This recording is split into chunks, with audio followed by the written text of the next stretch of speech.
पातालखंड श्री राम के दरबार में अगस्त जी का आगमन, उनके द्वारा रावण आदि के जन्म तथा तपस्या का वर्णन और देवताओं की प्रार्थना से भगवान का अवतार लेना।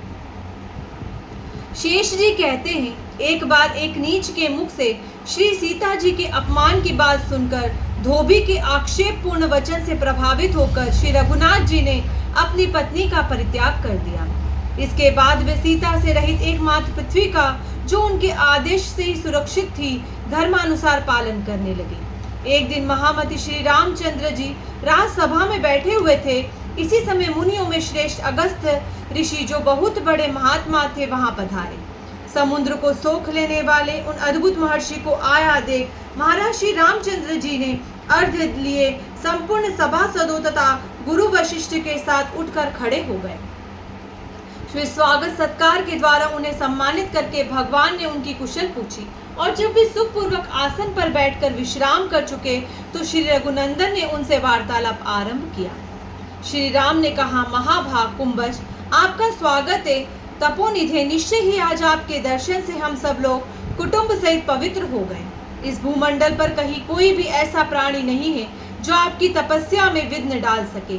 आपकी सहधर्मिणी लोपामुद्रा भी बड़ी सौभाग्यशालिनी है, जिनके पतिव्रत धर्म के प्रभाव से सब कुछ शुभ ही होता है। मुनीश्वर, आप धर्म के साक्षात विग्रह और करुणा के सागर हैं। लोभ तो आपको छू भी नहीं गया है। बताइए, मैं आपका कौन सा कार्य करूं? महामुने, यद्यपि आपकी तपस्या के प्रभाव से ही सब कुछ सिद्ध हो जाता है, आपके संकल्प मात्र से ही बहुत कुछ हो सकता है, तथापि मुझ पर कृपा करके ही मेरे लिए कोई सेवा बतलाइए। शेष जी कहते हैं, मुने, राजाओं के भी राजा, परम बुद्धिमान जगत गुरु श्री रामचंद्र जी के ऐसा कहने पर महर्षि अगस्त्य जी अत्यंत विनय युक्त वाणी में बोले। अगस्त्य जी ने कहा, स्वामिन, आपका दर्शन देवताओं के लिए भी दुर्लभ है, यही सोचकर मैं यहाँ आया हूँ। राजाधिराज, मुझे अपने दर्शन के लिए ही आया हुआ समझिए। कृपा निधे, आपने रावण नामक असुर का, जो समस्त लोगों के लिए कंटक रूप था, वध कर डाला। यह बहुत अच्छा हुआ। अब देवगण सुखी और विभीषण राजा हुए। यह बड़े सौभाग्य की बात है। श्री राम, आज आपका दर्शन पाकर मेरे मन का खाली खजाना भर गया, मेरे सारे पाप नष्ट हो गए। यो कहकर महर्षि कुंभज चुप हो गए। भगवान के दर्शन जनित आह्लाद से उनका चित्त विहल हो रहा था। उस समय श्री रघुनाथ जी ने उन ज्ञान विशारद मुनि से पुनः इस प्रकार प्रश्न किया, मुने, मैं आपसे कुछ बातें पूछ रहा हूँ, आप उन्हें विस्तार पूर्वक बतलावें। देवताओं को पीड़ा देने वाला यह रावण जिसे मैंने मारा है कौन था, तथा उस दुरात्मा का भाई कुंभकर्ण भी कौन था? उसकी जाति, उसके बंधु बांधव कौन थे? सर्वज्ञ, आप इन सब बातों को विस्तार के साथ जानते हैं, अतः मुझे सब बताइए। भगवान की बातें सुनकर तपोनिधि कुंभज ऋषि ने इन सब का उत्तर देना आरंभ किया। राजन, संपूर्ण जगत की सृष्टि करने वाले जो ब्रह्मा जी हैं, उनके पुत्र महर्षि पुलस्त्य हुए। पुलस्त्य जी ने मुनिवर विश्रवा का जन्म हुआ, जो वेद विद्या में अत्यंत प्रवीण थे। उनकी दो पत्नियां थी, जो बड़ी पतिव्रता और सदाचारिणी थी। उनमें से एक का नाम मंदाकिनी था और दूसरी केकसी नाम से प्रसिद्ध थी। पहली स्त्री मंदाकिनी के गर्भ से कुबेर का जन्म हुआ, जो लोकपाल के पद को प्राप्त हुए हैं। उन्होंने भगवान शंकर के प्रसाद से लंकापुरी को अपना निवास स्थान बनाया था।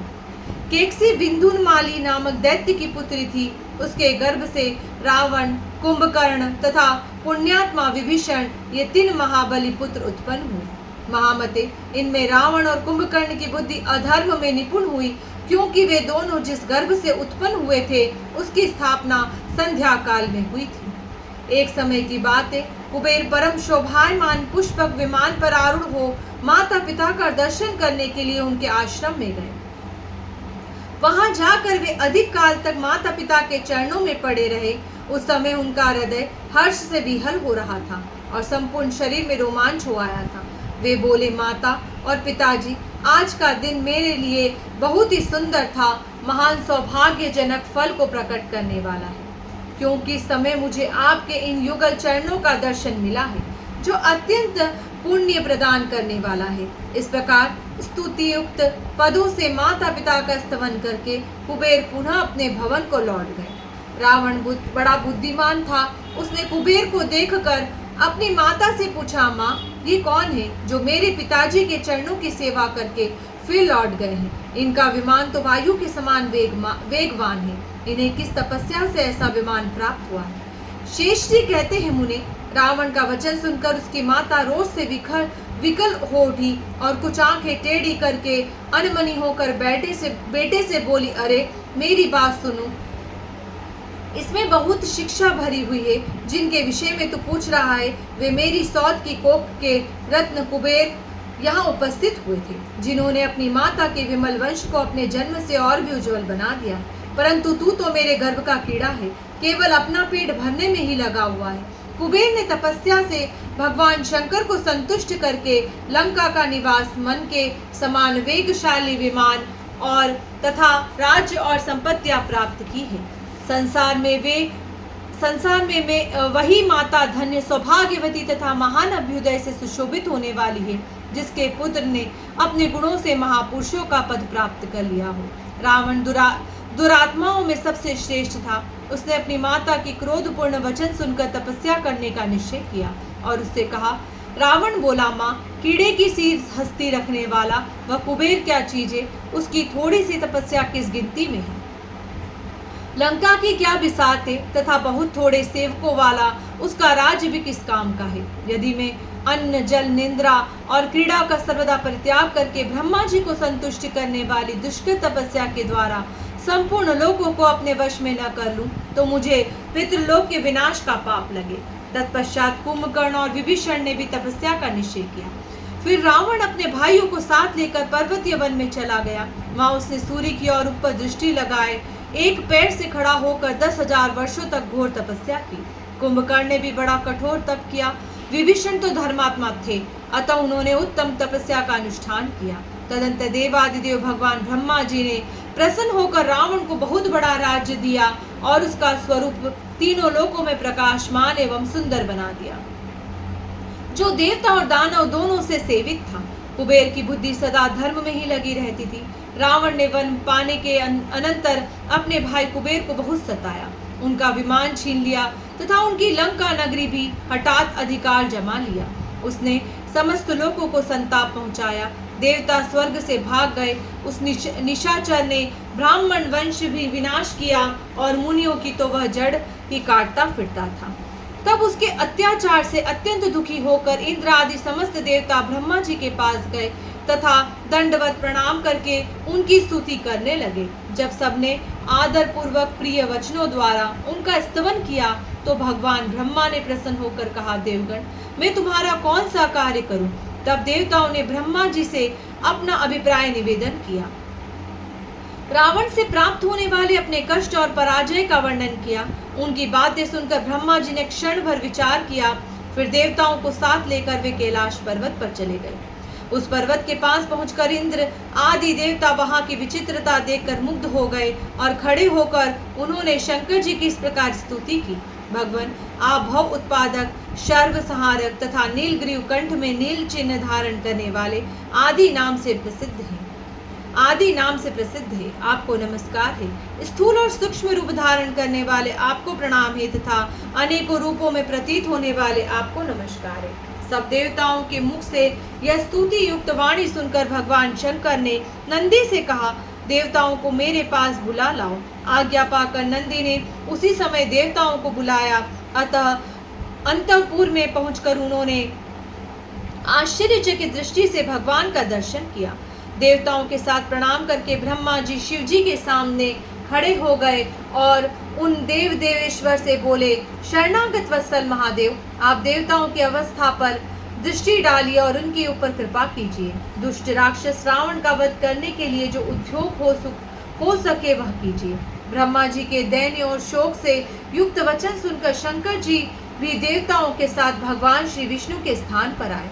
वहां देवता, नाग, किन्नर और मुनि सब ने मिलकर भगवान की स्तुति की। देवताओं के स्वामी माधव आपकी जय हो। भक्तजनों का दुख दूर करने वाले परमेश्वर आपकी जय हो। महादेव हम पर कृपा कीजिए और अपने इन सेवकों पर दृष्टि डालिए। रुद्र आदि संपूर्ण देवताओं ने जब इस प्रकार उच्च स्वर से स्तवन किया तो उनके वचन सुनकर देवादिदेव श्री विष्णु ने देव समुदाय के दुख पर अच्छी तरह विचार किया। तत्पश्चात वे मेघ के समान गंभीर वाणी से उनका शोक शांत करते हुए बोले, ब्रह्मा, रुद्र और इंद्र आदि देवताओं, मैं आप लोगों के हित की बात बता रहा हूँ। सुनिए, रावण के द्वारा जो आपको भय प्राप्त हुआ है उसे मैं जानता हूँ। आप अवतार धारण करके मैं उस भय का नाश करूंगा। भूमंडल पे एक अयोध्या नाम की पुरी है जो बड़े बड़े दान और यज्ञ आदि शुभ कर्मों का अनुष्ठान करने वाले सूर्यवंशी राजाओं द्वारा सुरक्षित है। वह अपनी रजतमयी भूमि से सुशोभित हो रही है। उस पुरी में दशरथ नाम से प्रसिद्ध एक राजा है जो इस समय 10 दिशाओं को जीतकर पृथ्वी के राज्य का पालन कर रहे हैं। यद्यपि वे राज लक्ष्मी से संपन्न और शक्तिशाली हैं, तथापि अभी तक उन्हें कोई संतान नहीं है। महान बलशाली राजा दशरथ पुत्र प्राप्ति की इच्छा से वंदनीय ऋषि श्रृंग मुनि को प्रार्थना पूर्वक बुलावेंगे और अपने आचार्यत्व में विधि पूर्वक पुत्रेष्ठ यज्ञ का अनुष्ठान करेंगे। तदंतर मैं आप लोगों के हित के लिए राजा की 3 रानियों के गर्भ से 4 स्वरूपों में प्रकट होऊंगा। राजा भी पूर्व जन्म में तपस्या करके मुझसे इस बात के लिए प्रार्थना कर चुके हैं। मेरे 4 स्वरूप क्रमशः राम, भरत, लक्ष्मण और शत्रुघ्न के नाम से प्रसिद्ध होंगे। उस समय मैं रावण का बलवाहन और जड़ मूल सहित संहार कर डालूंगा। आप लोग भी अपने अपने अंश से भालू और वानर के रूप में प्रकट होकर पृथ्वी पर सर्वत्र विचरते रहिए। इस प्रकार आकाशवाणी करके भगवान मौन हो गए। इनका वचन सुनकर सब देवताओं का चित्त प्रसन्न हो गया। परम मेधावी देवादिदेव भगवान ने जैसा कहा था उसी के अनुसार देवताओं ने कार्य किया। उन्होंने अपने अपने अंश से वृक्ष और वानर का रूप धारण करके समूची पृथ्वी को भर दिया। महाराज, देवताओं का दुख दूर करने वाले जो महान देव श्री विष्णु कहलाते हैं वे आप ही हैं। आप ही मानव शरीरधारी भगवान हैं। महामते, ये भरत, लक्ष्मण और शत्रुघ्न आप ही के अंश हैं। आपने देवताओं को पीड़ा देने वाले दशानन का वध किया है। उस दैत्य की ब्रह्म राक्षस जाति थी, उसी का आपके द्वारा वध हुआ है। नरश्रेष्ठ, आप जगत के उत्पत्ति स्थान और संपूर्ण विश्व के आत्मा हैं। आपके राजा होने से देवता, असुर और मनुष्य सहित समस्त संसार को सुख प्राप्त हुआ है। पाप के स्पर्श से रहित श्री रघुनाथ जी, आपने जो कुछ पूछा है वह सब मैंने बतला दिया। जय श्री राम।